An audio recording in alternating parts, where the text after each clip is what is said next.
Bonjour à tous. Aujourd'hui, nous sommes le 28 janvier 2024. Voilà. C'est un grand bonheur, cette information qui vient de tomber. Je remercie beaucoup le frère panafricain Hervé. Hein. Vraiment, c'est lui qui m'a mis au fait, puisqu'il m'a envoyé le lien tout de suite. Extraordinaire. Je vous mets la vidéo et puis après, je fais mon commentaire. Vraiment, c'est génial qu'on puisse assister à ça. Voilà. Moment historique.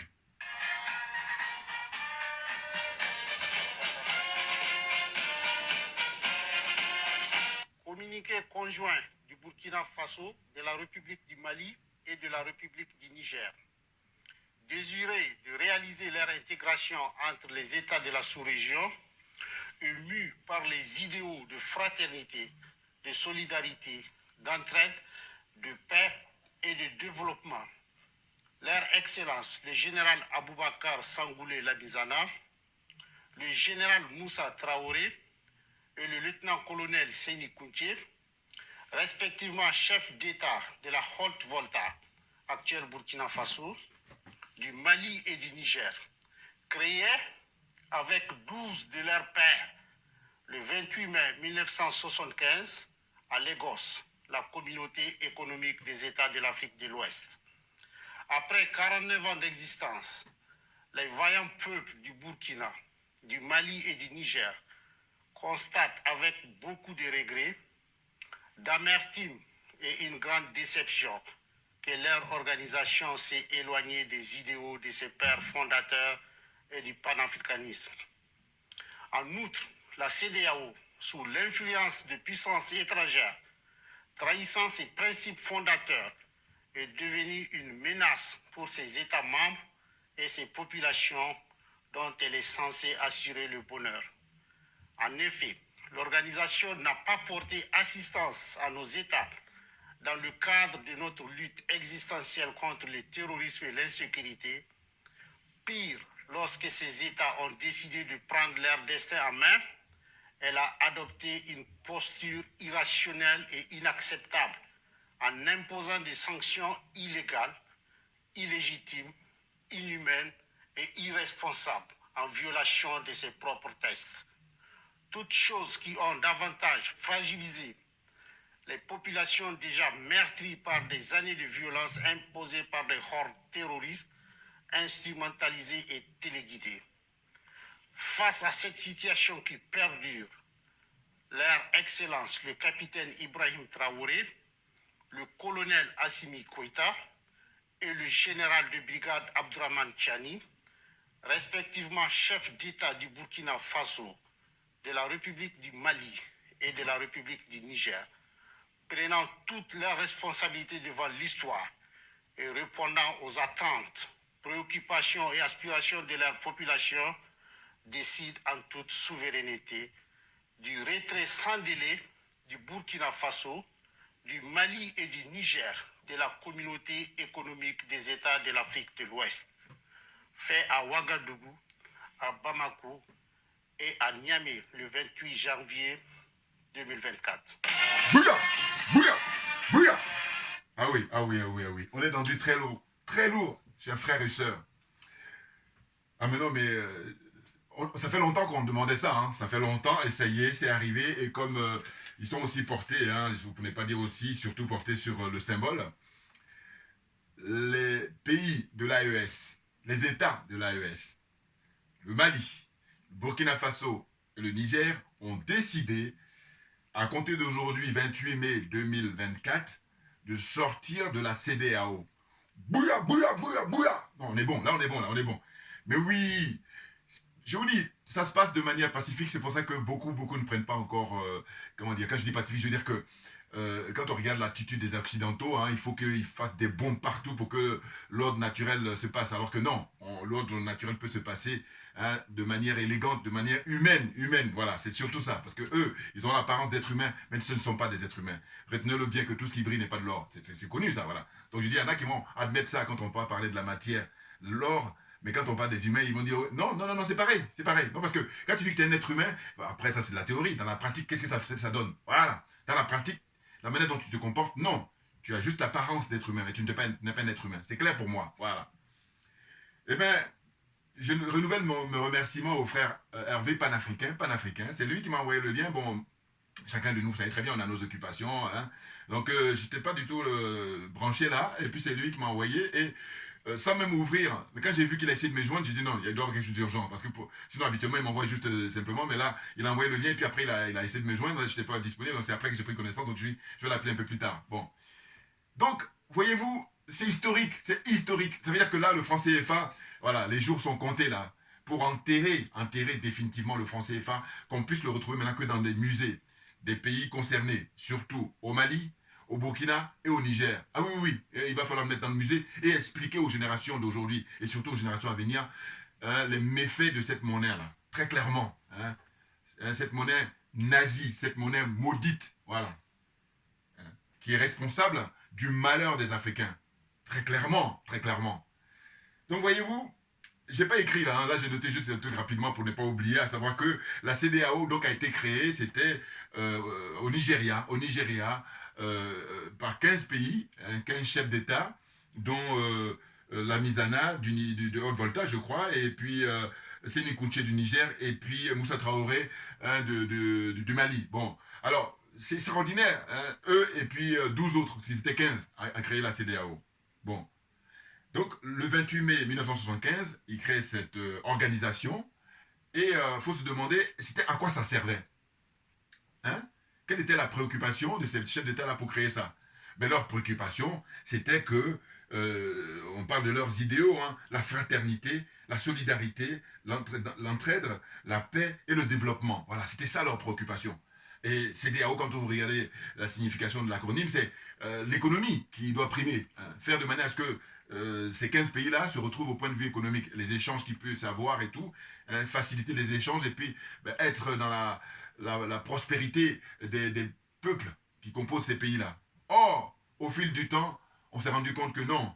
La CEDEAO a été, comment on appelle ça, il y a pour parler en termes de gros penseurs, là, OPA, c'est-à-dire un offre publique d'achat, a été opéré par la France et les États-Unis, les grandes puissances là, eh ben, ils ont récupéré la CEDEAO. Donc ça appartient plus aux Africains.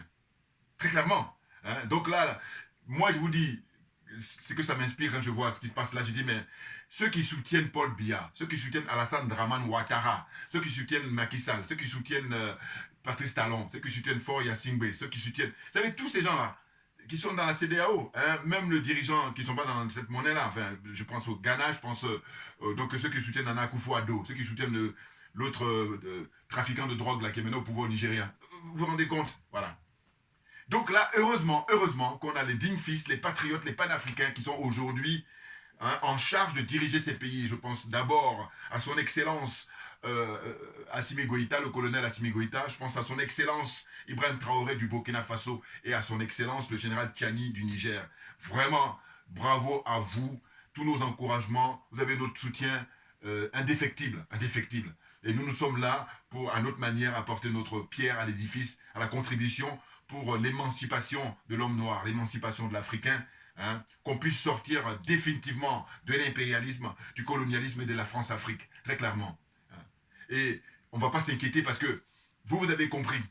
Et ce qui est fort heureux, c'est que vous êtes tous les trois ensemble. Et c'est ce qui a manqué à un certain Thomas Isidore Noël Sankara. C'est ce qui a manqué à l'époque à nos pères, parce qu'ils étaient trop en avance. Je pense au Kwame Nkrumah, qui a parlé de l'unité africaine. Ouais, Africa Unite, repris par Bob Marley, Robert Nesta Marley. Vous voyez, bon, ça me donne même des frissons en parlant de ça. C'est énorme ce qui est en train de se passer. Ah oui, oui, oui.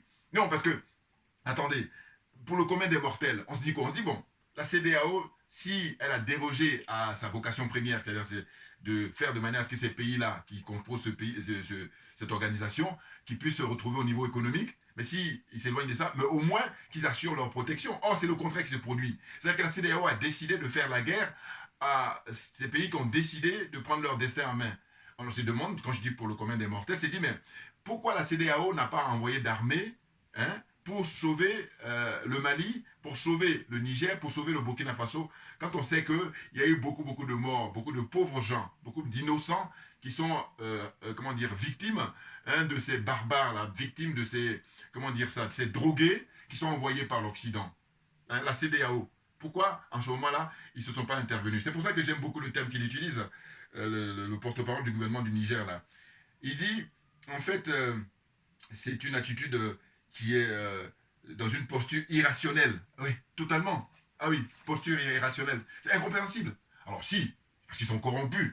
Hein, tout simplement, parce qu'ils sont aliénés, parce qu'ils sont complexés. Je vous dis, cherchez les trucs. Moi, j'ai trouvé leur problème. Ah oui, maintenant, ce qu'il faudrait, c'est qu'on garde cette solidarité-là. Et que on sait que, moi, j'ai dit, chacun de nous a une énergie qui lui est propre. Donc, quand tu as un frère, tu as un ami qui a son énergie qui lui permet de pouvoir faire avancer les choses pour que nous tous, on soit gagnants, il faut l'aider. Il ne faut pas rester dans la jalousie qui est, je vous dis, l'énergie négative de l'être humain. Très clairement. Voyez. Donc, c'est vraiment un vrai plaisir, un bonheur, et un fait historique comme ça, où ils disent clairement, ils font une déclaration qui est commune. Hein. Là, j'ai regardé les 3 déclarations. Hein. Je prends à titre de, comment dire, historique, celui qui m'a envoyé le frère Hervé, que je remercie encore à nouveau. Oh, c'est vrai que j'aurais pu m'en rendre compte après, mais là, ce qui est intéressant, c'est que lui, comme il sait que on est sur la même longueur d'onde, donc tout de suite, il m'a envoyé le message. Il dit, tiens, frère, voilà. Et je vous dis, avant même d'ouvrir, comme j'ai vu qu'il a essayé de me joindre, j'ai dit non, il y a quelque chose. Donc maintenant, quand j'ai ouvert, j'ai compris tout de suite. Ah oui, parce qu'il y avait une délégation qui avait été prévue de venir récemment au Niger. Je crois que c'était le 25 janvier, si je ne me trompe pas. Voilà. Et au dernier moment, ils sont dégonflés. Psh. Et ils ont trouvé des arguments, mais farfelus, c'est des menteurs. Ils savaient qu'ils étaient attendus à pied ferme par la population. Déjà ça, il n'y a pas seulement ça. Mais ils savaient aussi que les carottes étaient cuites. Donc ils ont eu peur. Voilà. Ils ont eu peur, la délégation. Il n'y a que le ministre des Affaires étrangères du Togo, qui est le seul finalement à se retrouver là-bas. Alors qu'il était prévu, je crois, ses homologues, enfin, ou ses collègues de, comment dire, du Bénin, voilà, du Bénin, hein, ministre des Affaires étrangères du Bénin, et puis aussi celui de Sierra Leone et également du Nigeria. Voilà, il y avait au moins 4 comme ça prévus hein, pour aller là-bas au Niger pour rencontrer hein, les dirigeants maliens, notamment le président, le général Tchani. Vous voyez? Non, mais c'est incroyable. C'est incroyable. Enfin, incroyable, mais vrai. Vous donc, je vous dis très souvent, je pense vraiment à ceux qui soutiennent ces présidents-là qui ont décidé, alors que nous sommes en 2024, alors que nous sommes au 21e siècle, mais de continuer dans la servitude volontaire. C'est ça que je ne comprends pas. Ils n'ont aucune excuse, puisque je vous dis avant, les réseaux sociaux n'ont pas toujours existé. Donc aujourd'hui, normalement, si on prend le temps, et si on est honnête, parce que si vous voulez, il y a des gens qui savent, mais quand ils sont malhonnêtes, ils font le sens inverse. Vous voyez, c'est pas qu'ils savent pas, hein, c'est simplement qu'ils n'y croient pas. Voilà. Ils n'y croient pas dans le combat que nous menons de libération du peuple noir. Ils n'y croient pas. Voilà. C'est pour ça qu'ils font tout ce manège-là. C'est pour ça qu'ils sombrent dans la facilité. Parce que pour moi, c'est facile d'être corrompre. C'est facile de se faire corrompre. Et je vous dis, avant d'avoir l'idée de faire ce panneau-là, la première idée qui m'est venue, c'est ça, là. Regardez. Ça, j'ai marqué, celui qui te corrompt te méprise. Eh oui. Bouillard, bouillard, bouillard, bouillard. Celui qui te corrompt, il te méprise. Tu as l'idée même de vouloir te corrompre, quand quelqu'un a décidé de corrompre autrui, hein, il faut qu'il te méprise. C'est-à-dire ça va ensemble. Parce qu'il y en a là, je vous dis, quand le débat est très lourd, tu t'assois, tu prends des notes. Il ne faut pas nous fatiguer, voilà. Non, parce que c'est ça. Hein. Nous, on est animés, on est habité par ça. C'est pour ça qu'on est à l'aise pour expliquer les choses. Alors qu'il y en a d'autres là, courbatures partout. Hein. Donc on se calme, on s'assoit et puis on prend des notes. Parce que chacun a son truc. Voilà. Vous voyez. Donc c'est lui qui te corrompt, il te méprise. Ça veut dire qu'en fait, les dirigeants de ces pays-là, Alassane Draman Ouattara, Macky Sall, Patrice Talon, Faure Yacingbe, il est corrompu aussi. Parce que je dis, excusez-moi. Quand bien même il envoie là-bas son ministre des Affaires étrangères, qui est le seul finalement à aller atterrir au Niger et la réunion n'a pas pu avoir lieu finalement, quand bien même ça, moi je ne me laisse pas impressionner par ça. Je dis simplement que ce que j'attends de tous les autres pays, c'est de rejoindre immédiatement en 2024 le Niger, le Burkina Faso et le Mali. Qu'ils le rejoignent immédiatement en 2024. Hein, on ne va pas attendre 2026, 2027, 2030. Non, c'est trop facile. Voilà, c'est ce que je leur reproche.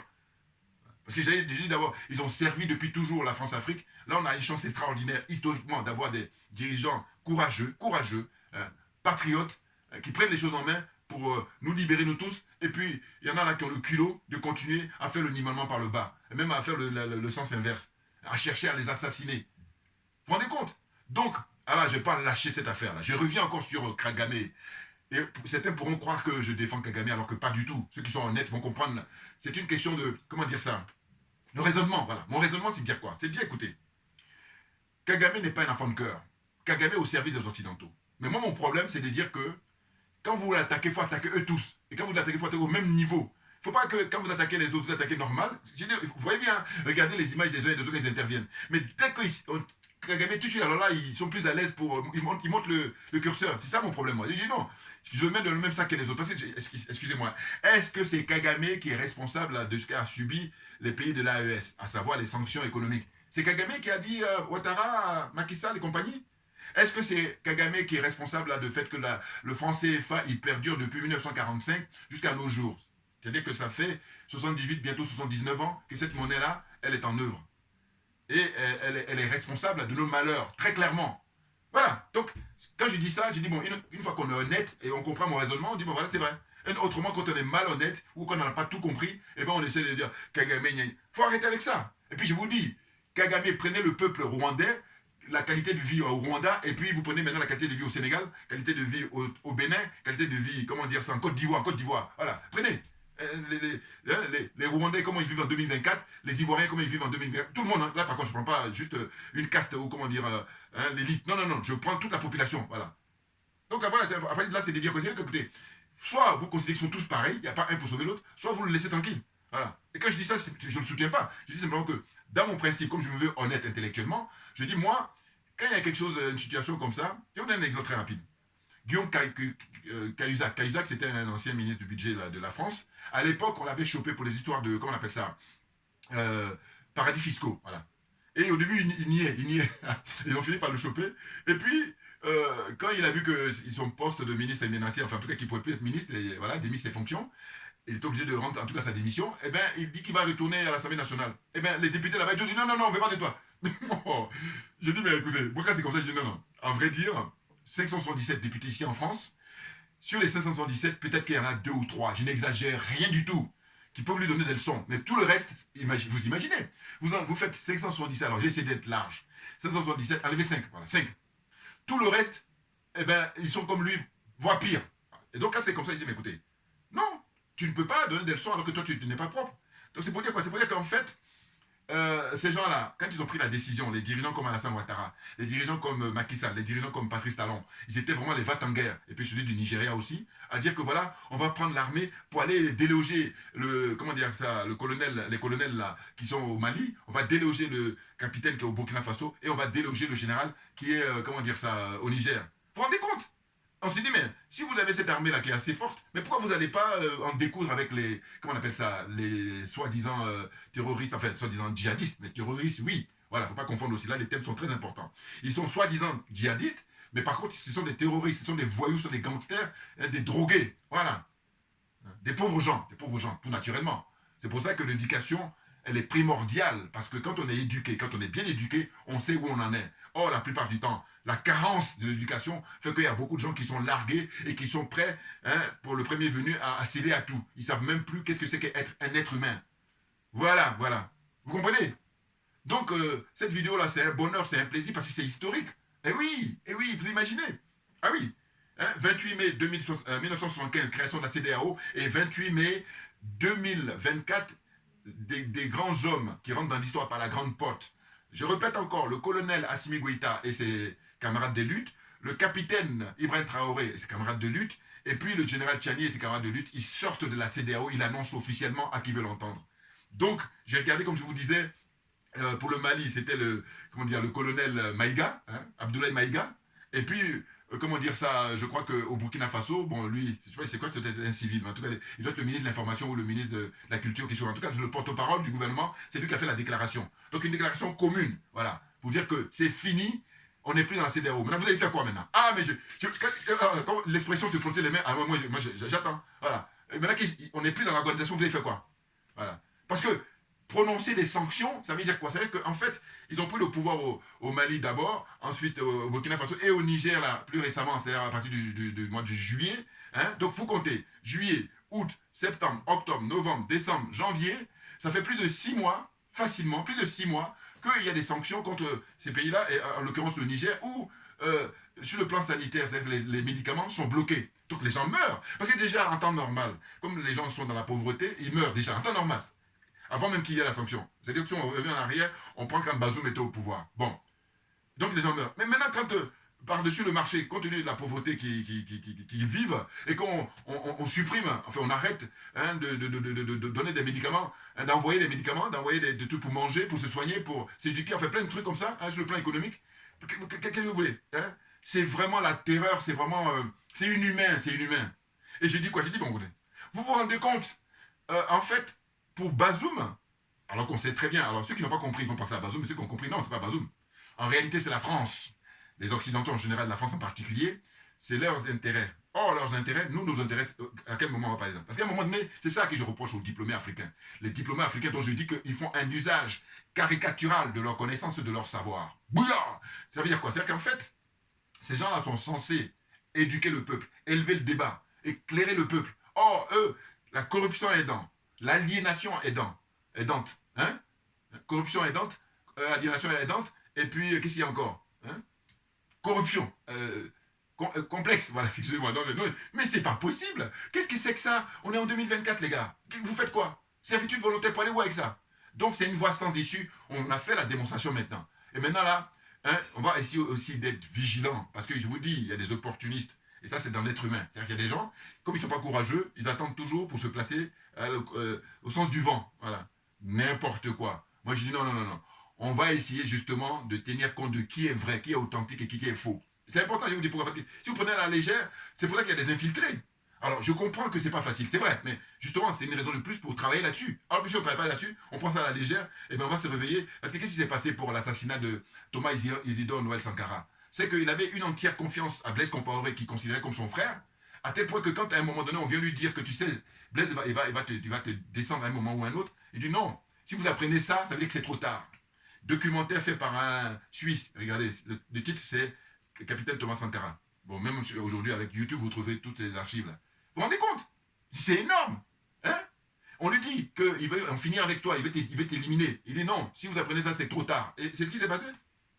Parce que lui, il ne croyait pas. Il dit que Blaise Compaoré, il a tellement tous mes secrets. Donc, qu'est-ce que je peux faire? Mais là, maintenant, aujourd'hui, en 2024, au 21e siècle, parce qu'avec Thomas Sankara, on était au 20e siècle, et bien justement, hein, ces grands hommes-là, que sont Assimi Goïta, que sont le capitaine Ibrahim Traoré, que sont le général Tchani, ben, ils ont décidé de relever l'honneur du peuple africain. Ils ont décidé de prendre hein, les taureaux par les cornes. Je peux dire le taureau, mais moi je préfère dire les taureaux, parce qu'il y a plusieurs, alors, ils ont plusieurs leviers là, pour nous sortir de la servitude volontaire. C'est de ça dont il s'agit, très clairement. Ah bah oui. Donc là, pareil, je ferai une vidéo là prochainement parce que je suis très occupé, vous ne pouvez pas imaginer. Je vous dis, le moment viendra, j'espère, hein, parce qu'il faut souhaiter toujours qu'on soit en bonne santé. Parce que je dis que santé, santé, santé, quand je souhaite la bonne année, et puis je dis le reste on gère, bien entendu. Si je vous explique mon parcours, l'expérience que je vis dans le monde professionnel, c'est pas commun. Voilà, c'est ce que je veux dire. Parce que je dis ce qui est commun, bon, mais de toute façon, les gens même vont zapper tout de suite. Alors que tu as un parcours qui est exceptionnel. Voilà. Ah oui, oui. Donc là, pour les t-shirts, voilà la chute. Je vais faire une vidéo là prochainement, hein, dans un peu de temps là, pour vraiment préciser, hein, parce que les choses avancent. Comme je dis, pour des raisons de sécurité, j'ai pas envie de donner mon truc et tout, voilà. Donc j'ai trouvé là des points de chute. Hein, il y a un jeune frère là qui est du côté, à Paris, dans le 17e arrondissement, qui a accepté, voilà. Lui m'a dit simplement, envoie-moi que des noirs, voilà. Donc je vais faire fabriquer des noirs et puis des bleus marines, hein, voilà. Parce que lui, il veut que le sombre. Il n'aime pas le blanc, enfin bon. Mais je dis déjà le fait qu'il ait accepté, je dis ouais. Et puis il n'y a pas besoin de beaucoup de parler. Hein. Quand je me suis présenté, il m'a reconnu, il m'a dit tiens, ça fait drôle de te voir parce que je regarde de temps en temps tes vidéos. Donc ça tombe bien. Et puis il y a un autre frère aussi qui lui, il a un stand sur un marché hein, à Paris du côté de Châtelet-Léal. Voilà. Il a accepté, il m'a dit simplement que là il fait froid. Tu reviendras quand il va commencer à faire beau au mois de mai, et puis il n'y a pas de problème, je vais exposer tes t-shirts. Donc c'est du lourd, hein, comme on dit, aliment des planètes. Hein. Là aussi, un big up au frère Moutoundé, Kalala. Mais bien entendu, non, mais il n'y a pas de raison. C'est qu'à un moment donné, je vous dis, il faudrait que nous, on assiste à la mort du franc CFA, que le franc CFA soit enterré. Parce que sortir de la CEDEAO, c'est une étape évidemment importante. Mais quand ils vont sortir du franc CFA, parce que je vous dis, ça va faire comme un château de cartes. Ouais. Les autres vont tomber, ils n'auront pas le choix. Voilà. Et c'est pour ça que la France, étant consciente de ça, mais je vous dis, l'état-major en France, c'est-à-dire à l'Élysée, à Matignon, tous les décideurs là, à qui appartient la France, en tout cas qui tirent les ficelles, mais ils sont dans un état, mais vous ne pouvez pas imaginer, parce qu'on est en pleine révolution. Alors, il ne faut plus parler de coup d'État au Mali, coup d'État, comment dire ça, au Burkina Faso, coup d'État comment dire, au Niger. Non, non, non, non. Il s'agit de révolution. Parce que quand vous regardez l'histoire de France, eh bien, quand le général de Gaulle, quand Napoléon, il faisait des trucs, on disait quoi? Il parlait de révolution. Et pourquoi, quand c'est nous, en Afrique, on dit, non, on oublie, c'est pas la révolution. Non, mais franchement, mais ça s'explique par le fait que ces gens-là, qui font ces commentaires-là, qui font ces écrits, ils sont corrompus, ils sont aliénés, ils sont complexés. Parce que sinon, si tel n'est pas le cas, on est en pleine révolution, et une révolution où, là, vous voyez bien, il n'y a personne qui est mort là. Hein, je veux dire par là que venant du capitaine Traoré, venant du, comment on appelle ça, le colonel Assimi Goïta ou du général Tchani, quand ils ont pris le pouvoir, personne n'a été tué. Alors que vous prenez le cas du Tchad, hein, le fils débile, mais il a du sang sur les mains. Et donc là, le mec il a du sang sur les mains, c'est-à-dire qu'il a des Africains dont il est responsable de leur mort, tout ça est parrainé par la France, et là dans ce cas-là, lui on dit bon, il a des chances de pouvoir se présenter. Non mais, je vous dis, ces gens insultent notre intelligence 24 heures sur 24. À un moment donné, on a des démonstrations en permanence. Donc voilà, là, je sais pas pour me répéter, parce que je me dis, ça me paraît tellement facile, mais tout est une question de niveau. Je dis, bon, quand t'as pas le niveau, tu t'assois, tu prends des notes, tu la fermes surtout, parce qu'on n'a pas de temps à perdre. Voilà, c'est de ça dont il s'agit. Bon, il y a celles qui vont rigoler quand j'ai fait ça. Je dis, mais c'est vrai pourquoi? Parce que je dis, moi, je vais vous dire pourquoi je réagis comme ça souvent. C'est vrai que je suis quelqu'un, je vous dis, frères et sœurs, quand je sens qu'ils sont bons dans un domaine, eh ben, je donne carte blanche. Même, je viens donner un coup de main pour dire, bon, moi, j'aimerais bien t'aider, qu'est-ce que je peux faire, voilà. Et ce que je regrette, c'est qu'il y a beaucoup qui ne font pas ça. Parce que, justement, ils sont animés par le virus de la jalousie. C'est ça le problème. Et c'est pour ça qu'on est les derniers de la classe. Et heureusement qu'on a aujourd'hui la chance, hein, une chance extraordinaire et historique, d'avoir ces trois personnalités-là, voilà, qui sont des hommes d'État, qui sont des hommes dignes, de vrais Africains, des authentiques. Oui, ils font honneur aux ancêtres qui ont lutté depuis des siècles contre ces gens-là, qui nous veulent du mal. Quand ils sont gentils, je vous dis, ils sont là pour nous demander qu'on soit esclaves. Mais quand ils sont de mauvaise humeur, ils veulent notre extermination. Et je dis que quelqu'un me démontre le contraire. Que quelqu'un me démontre le contraire. Voilà. On la ferme, on s'assoit, on prend des notes. Vous n'avez que ça à faire. Voilà. J'ai dit, si vous n'avez pas la force que nous avons, l'énergie que nous avons, mais au moins, foutez-nous la paix. Alors on me dira, oui, mais eux, c'est des escrocs, c'est des trucs, des voyous, et bien, c'est leur business.